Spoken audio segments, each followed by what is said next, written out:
Silver has a serious gold problem. But what if we're already holding the solution? Welcome to Silver Heist. Thank you to our returning subscribers and guests. In this video, we're going to talk about gold's performances versus silver and if silver has a serious gold problem.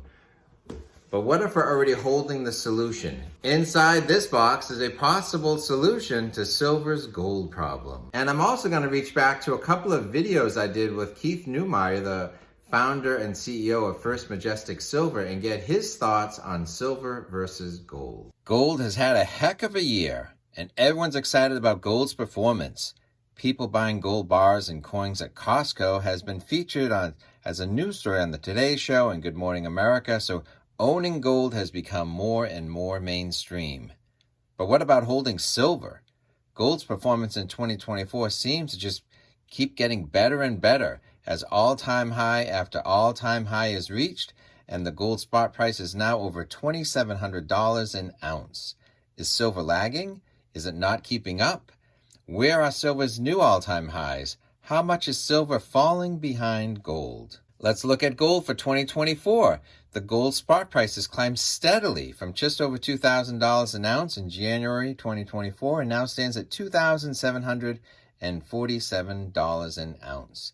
In a very stable and steady climb up, with new all-time highs or nominal all-time highs being reached, $2,100, $2,200, $2,500, and now $2,700 an ounce, with very few dips, hardly dipping down $100 at any stage. So one heck of a year for gold, and as a percentage, gold is up over 33% in 2024. Not that they are the same things at all, but no score, no game. With gold up 33% for the year, the Dow Jones Industrial Average is up 12%, the S&P 500 is up 22%, and the tech-heavy NASDAQ is up over 25%. So gold is outperforming many of the Wall Street stock indices.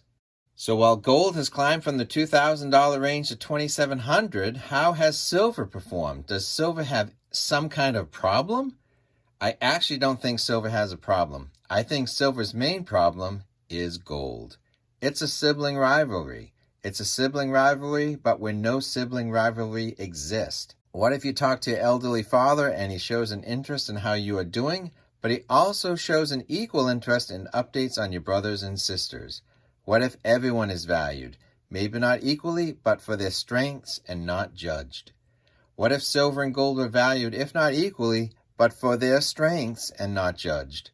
In 2024, silver has risen from the $22, $23 range and now stands at $33.70 an ounce. Is that a good performance? Is that good enough? How does it compare to its sibling rivalry with gold? Before I share the answer, let me take a step back and hear some wisdom on gold versus silver from Mr. Keith Neumeyer himself, the founder and CEO of First Majestic Silver, a mining company that produces silver from its mines in Mexico and turns some of that silver into silver bullion for stackers, produced at its first mint operation in Las Vegas, Nevada. You have an interest in silver and gold. If I offered you $100,000 in physical gold or $100,000 in physical silver, which would you choose? Silver. Okay. Can you make the case for why you would favor silver? I love gold, and don't get me wrong, but gold is the granddaddy of all currencies. Gold is not where you should be expecting to make 10 times your money. Gold is stable. Silver is a volatile metal. We've all seen it going up and down like crazy, and it's hard. When you're a pure silver company, this First Majestic, was close. We're up at 80, 90% of our revenues were in silver at one time. But it's very hard to budget because all of a sudden you're budgeting at $25 an ounce. And the next thing you know, the silver's at $15 an ounce, and you end up having to fire people, reduce investment, and then next thing you know, it's back up to $25, and you have to start accelerating investment. And it's just challenging to run a company like that. And what gold does, we're now 55% silver, 45% gold. So that gives us a ton of stability, so we can plan better. We can budget better. So it just gives us that extra little bit of a surety, I suppose, that we can plan better. But silver to me is a strategic metal. Of course, it's precious. We all know that.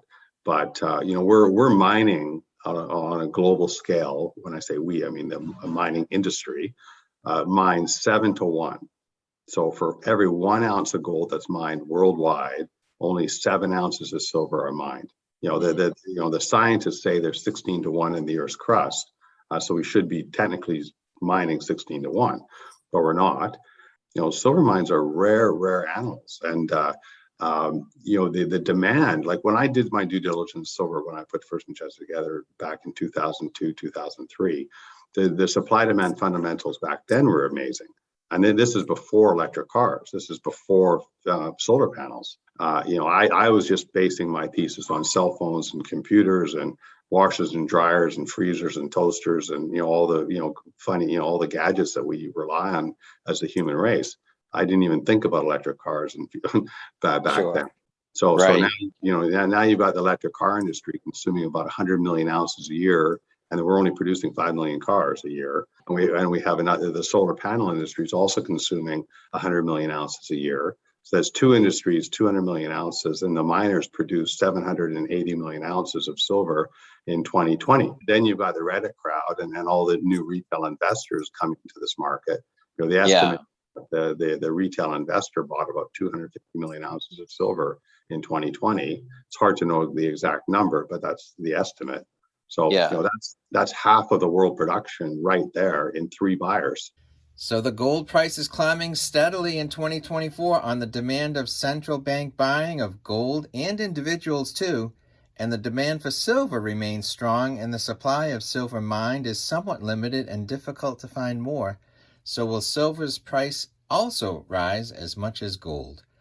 With gold up 33% for the year, how is silver's performance tracking?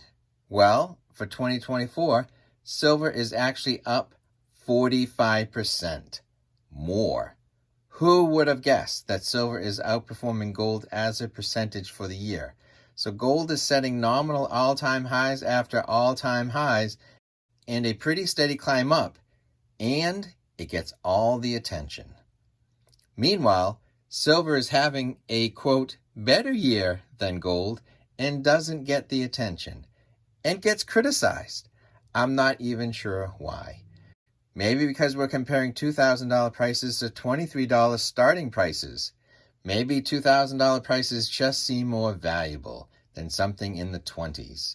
Maybe it's because gold is hitting multiple all-time highs, or silver has not hit the $40 or $50 levels and no new all-time highs for silver. Or maybe where gold has not retreated or have many dips this year, silver's climb is more chaotic and less steady. Ups and downs, but then ups. So is 2024 representative of the performance of gold versus silver? Maybe we should go back more years and run a comparison that takes on a broader timeline. So before I show you the 5-year comparison, let me show you my solution. If silver has a gold problem, this is what I'm doing. I recently bought some physical metals, some ounces for the stack, and I kept premiums low. That way I can benefit from future price increases in precious metals. I bought a 10-ounce silver bar from First Mint. This is First Majestic Silver's wholly owned mint operation, where they sell some of their mined silver to stackers in the form of silver bullion bars and rounds at a good price. A few weeks ago, the silver spot price was climbing, and First Mint froze their prices for around 96 hours, including the weekend. They opened themselves up to the risk of the spot price changing on Thursday and Friday, and I ended up buying either Saturday or Sunday before the markets opened again. So a 10-ounce bar of physical silver for $327.50 a few weeks ago, with today's spot price higher, this bar is already worth more. And with the rising spot prices already absorbing the competitive premium charged at the time.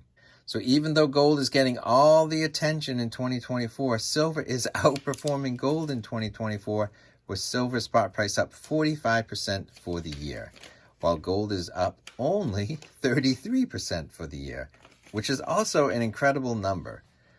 But if we picked a different timeline, how would they compare? Let's look at a 5-year chart. That would put us back in 2019 as a starting point, before the runaway inflation, before the lockdowns. For a 5-year range, the gold spot price has climbed from $1,500 an ounce to over $2,740 an ounce. That is impressive. I'm thankful that I got some gold prior to 2020 and continue to buy through now. How much is gold up as a percentage in that 5-year stretch? 81%. And that is awesome. Now let's look at silver. Silver has risen from around the $17 range in 2019. Now it's up to $33.70 as a spot price. Is that a good climb? I bought some silver back in 2018, 2019, and steadily all the way through now. So if gold is up 81% during that stretch, has silver fallen behind or kept up? Well, as a percentage, silver is up 86%. That's more. So if silver is up more than gold as a percentage in 2024, and silver is up more than gold as a percentage over the past 5 years, does silver have a problem? Or does silver have a gold problem? Or is the only problem that silver has is that it's a bumpier ride up than gold's ride up, and gold gets all the attention? As long as you keep premiums low, I just showed you one way to do that, silver does not have a problem. Silver just has a gold problem. And if you steadily buy both silver and gold and hold for the long term, I think it's all going to sort out. In the end, everything and everyone is valued and appreciated for their strengths. If you want to know the 7 signs that you're a better silver and gold stacker than you think, you're going to want to watch this video next.